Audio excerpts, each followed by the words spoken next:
now. It's time for Lefties Losing It. We'll be looking at the mass media meltdown on MSNBC, CNN and other networks following the great vice presidential debate. But first, let's hear from the main white dude for Kamala, her husband, Doug Emhoff, who stands accused of forcefully slapping a former girlfriend. And we know he cheated on his first wife with the nanny, even got the nanny pregnant. But please, Doug, lecture us about toxic masculinity. There's too much of toxicity, it's masculine toxicity out there. And we've kind of confused what it means to be a man, what it means to be masculine, where you've got this trope out there that you've got to be tough and, angry and lash out to be strong. You don't say, Doug. Thank God no one would claim that you are reshaping the concept of masculinity. How your role has reshaped the perception of masculinity. And I'm not sure you planned on that, but you are an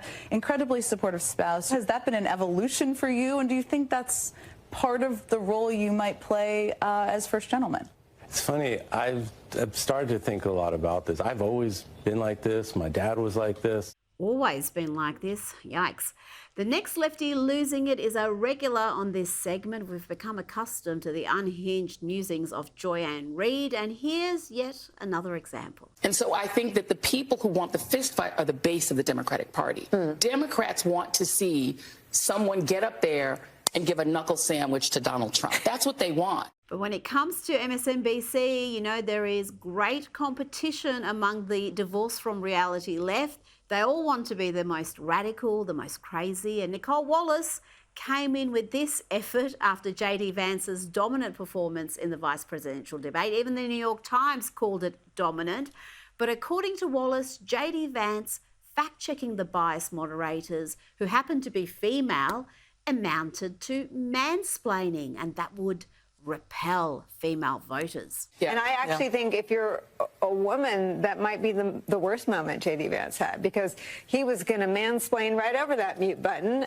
He was, and again, I don't pretend to know how everyone will react to this. I think that a lot of women in positions of authority that should command respect just by virtue of that dynamic will see themselves in some dude that disrespected them and talked over. I mean, there was a moment like that with the vice presidential in the Harris-Pence debate. So women should be treated as equals unless they're leftist activists masquerading as impartial journalists or moderators. Then you should just let them lie without feedback. And here is Rachel Maddow claiming that J.D. Vance was just slick and Tim Walz was the clear winner. That one of these candidates is much slicker than the other, is a much more practiced kind of professional debate style speaker, and the other candidate won. There was one bad moment for Tim Walz in this debate where he got mixed up and embarrassed in answering a question about exactly what month he had been in China in relation to the Tiananmen Square protest. Yes, that awkward moment when he lied about lying and then lied some more.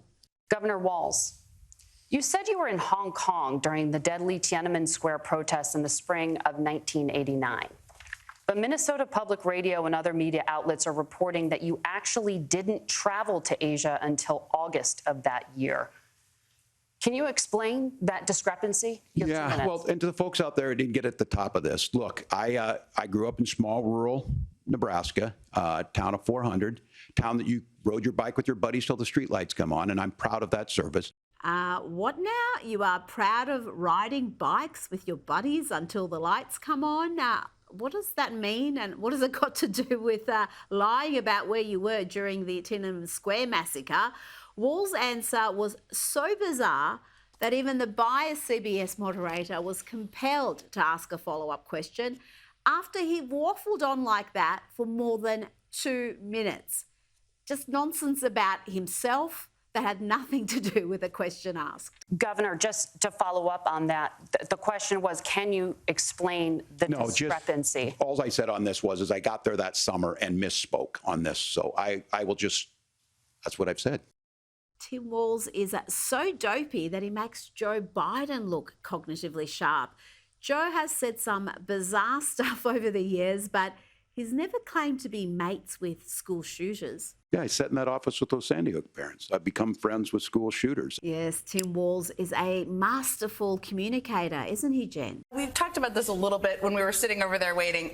I think Tim Walz is one of the best communicators out there in Democratic politics. And he propelled himself onto the ticket because he is such an effective, good communicator. As we document MSNBC hosts losing it, we cannot overlook the thoroughly wacky Simone Sanders.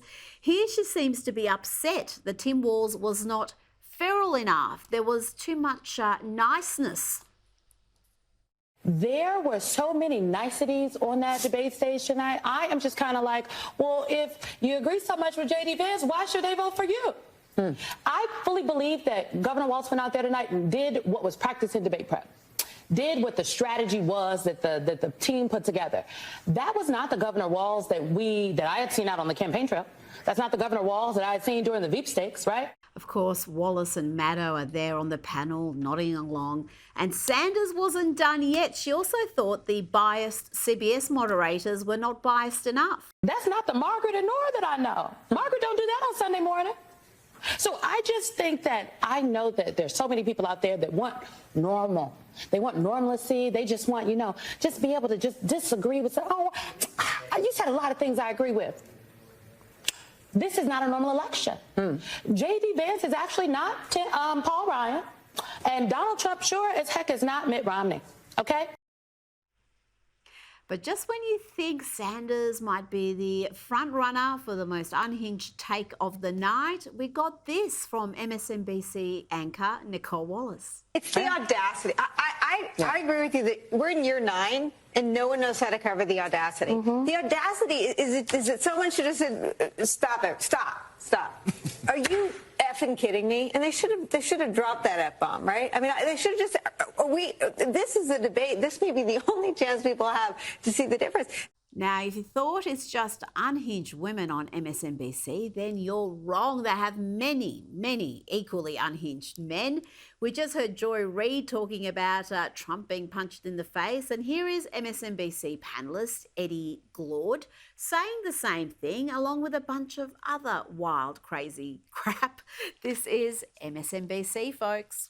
And this man is running around here busting his chops, scaring the hell out of communities, right? And we're trying to figure out how to keep that middle, locked in on her when she needs to bust him in his mouth.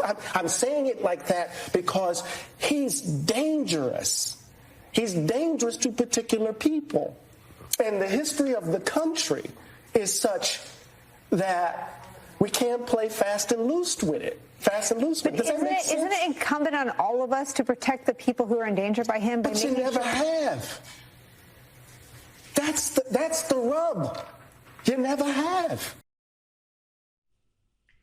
Now, of course, Nicole Wallace didn't challenge any of that insane rhetoric, including the comment about busting Trump in the face and about his claims that Trump is a danger. No, she just agreed with him. All this after 2 assassination attempts in 2 months. And the mad rant went on further. Here is Eddie claiming Trump being elected again will leave children traumatized. Did I mention this hysteric is a professor? Because we got to keep this troglodyte out of office. Because if he comes in, our babies are going to be in danger. Because remember, those young children are going to grow up with the memory of having to not go to school for the threat of bombs. And somebody told them that their moms and dads eat cats, they eat cats and dogs. I'll get myself together, Claire. Okay, take a minute. Deep breaths. Yes, deep breaths. Maybe you should have got yourself together before you went on television and spewed a bunch of deliberate lies and hysteria. And the leftist media had a new word to describe J.D. Vance's dominant performance in the debate. It wasn't a word like dominant or informed, competent, confident. No. They had something better, a backhander. See if you can spot it in this compilation. J.D. Vance was as slick as a needle last night. He was too slick, maybe. He's a little too slick for that. Vance came off a bit slick tonight. J.D. Vance was a very slick debater. The slicker speaker. I think he looked at shifty, he looked at slick. Over and over, you heard lies and kind of slick answers from J.D. Vance. J.D. Vance changes personalities like most people change suits. Slick, slick, slick. When you look over at J.D. Vance, you see a slick guy. We all know, having worked with Van Jones, how these Yale-educated lawyers very slick. No matter how slick J.D. may have sounded today, there is nothing decent about him. This man is standing here lying to the country, and that's where J.D. Vance was his slickest. You know, J.D. Vance was very slick, but he was slick like a snake oil salesman. J.D. Vance is slick and smooth, but he is still a bull artist. And let's end Lefties losing it with the epicenter of lefty lunacy. Yes, we're ending with the ladies of The View. Here is Whoopi Goldberg claiming that the far-left Hollywood echo chamber, well, it's actually right-wing. This is a response to actor Zachary Levi coming out as conservative, knowing full well that it's probably going to damage or even end his career. Within my industry, as you can probably imagine, Hollywood is a very, very liberal town, and this very well could constitute career suicide. So, okay. That's not necessarily true. From the beginning of Hollywood, it's always been a very right-leaning town. But yeah. I know you don't know much about the Hollywood history, so let me school you. Oh dear, Whoopi's going to be schooling us. This should be good. I bet she'll be able to name just dozens of prominent conservatives in the industry, famous actors we've all heard of. She could barely remember the term Republicans there. I bet she doesn't know too many. But the truth of the matter is, very few people seem to bite it because they're Republican. John Voight, who is working. Dennis Quaid, who is working. People are working. Stop that. It's more BS, and it's unnecessary. Oh dear, she managed to name two dudes. And those two dudes have had their careers impacted negatively because of their politics. Talk about proving Zachary Levi's point completely.